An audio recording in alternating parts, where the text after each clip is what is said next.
नमस्कार, मैं रजनी यादव, प्रवक्ता DLED technical institute of teacher education की तरफ से आप सभी का हार्दिक अभिवादन करती हूँ।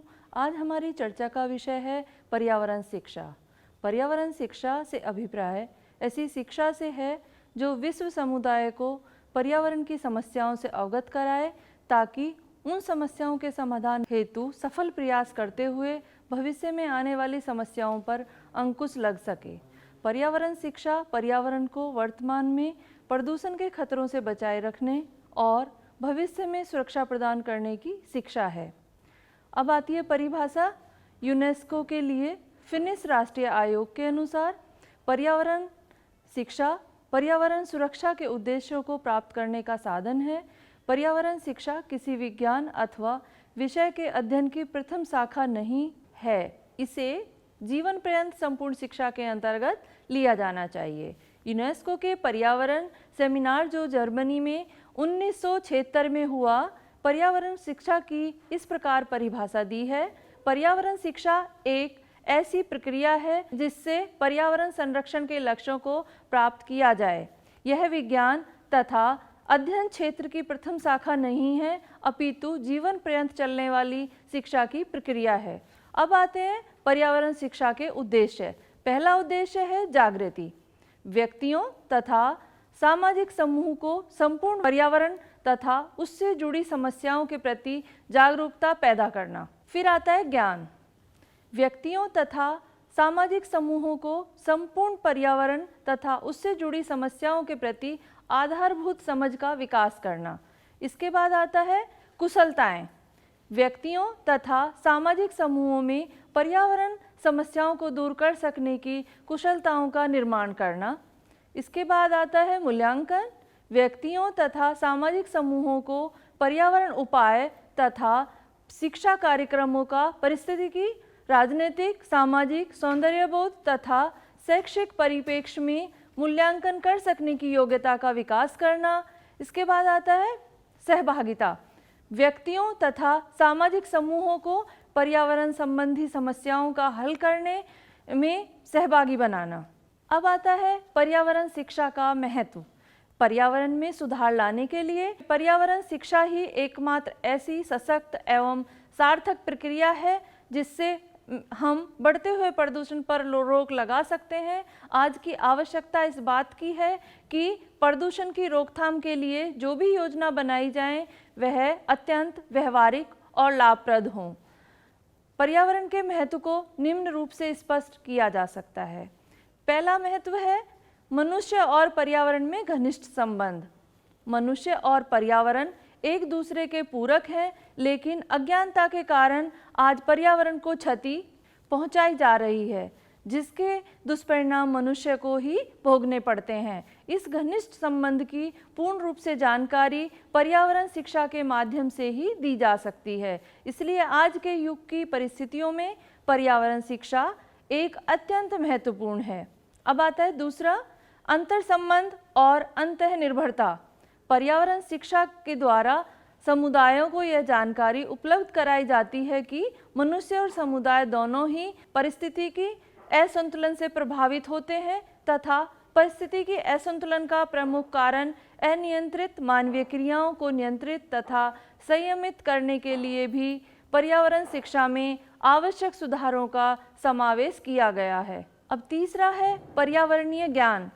पर्यावरण शिक्षा में पर्यावरण तथा पर्यावरणीय समस्याओं, उत्तरदायी कारकों तथा मनुष्य की भूमिकाओं का समावेश किया जाता है, ताकि पर्यावरण के प्रत्येक पक्ष का पर्याप्त ज्ञान उपलब्ध कराया जा सके। चौथा है अभिवृत्ति। मनुष्य की अभिवृत्तियों में परिवर्तन लाने के लिए पर्यावरण शिक्षा महत्वपूर्ण है। अभिवृत्तियों में परिवर्तन के परिणाम स्वरूप सामाजिक मुद्दों का परिचय सामाजिक मूल्यों, दृढ़ भावनाओं से पर्यावरण शिक्षा द्वारा ही संभव है, जो कि न केवल पर्यावरण बल्कि मनुष्य के लिए भी आवश्यक है। इसके बाद आता है पांचवा, मूल्यांकन योग्यता। पर्यावरण शिक्षा सामाजिक समूह तथा व्यक्तिगत रूप से पर्यावरण कार्यक्रम जो पारिस्थितिकी, आर्थिक, सौंदर्यात्मक और शैक्षिक कारकों के साथ संबंधित होने का मूल्यांकन करने की योग्यता प्रदान करने में सहायक है।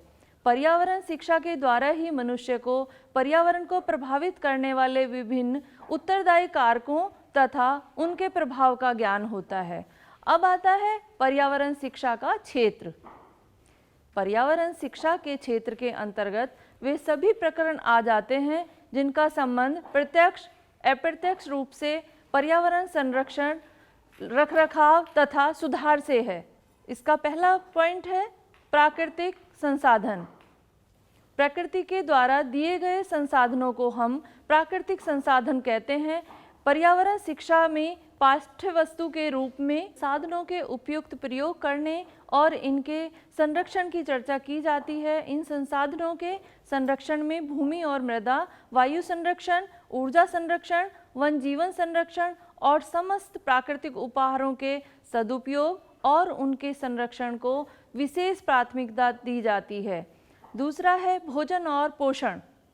खाद्यान्नों का उत्पादन अपने मूल रूप से संसाधनों से ही होता है, इसलिए खाद्य वस्तुओं का उत्पादन, आपूर्ति और प्रयोग भी पर्यावरण के क्षेत्र के अंतर्गत आ जाता है।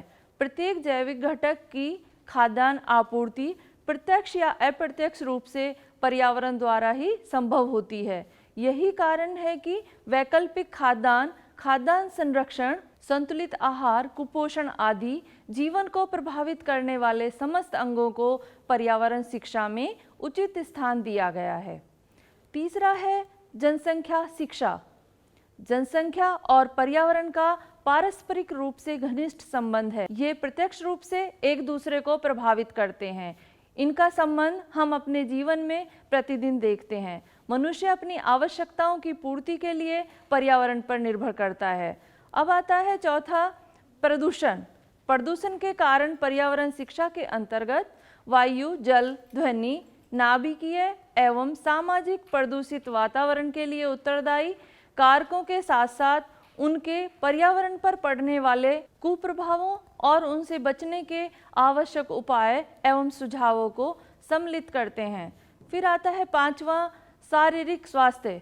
पर्यावरण शिक्षा के पाठ्यक्रम में व्यक्ति, परिवार, समुदाय, समाज के शारीरिक स्वास्थ्य और मानसिक स्वास्थ्य को खराब करने वाले हानिकारक कारकों के साथ साथ संक्रामक और असंक्रामक रोगों के घातक परिणामों और उनसे बचने के उपायों से संबंधित उपाय एवं सुझावों को भी समाहित किया जाता है।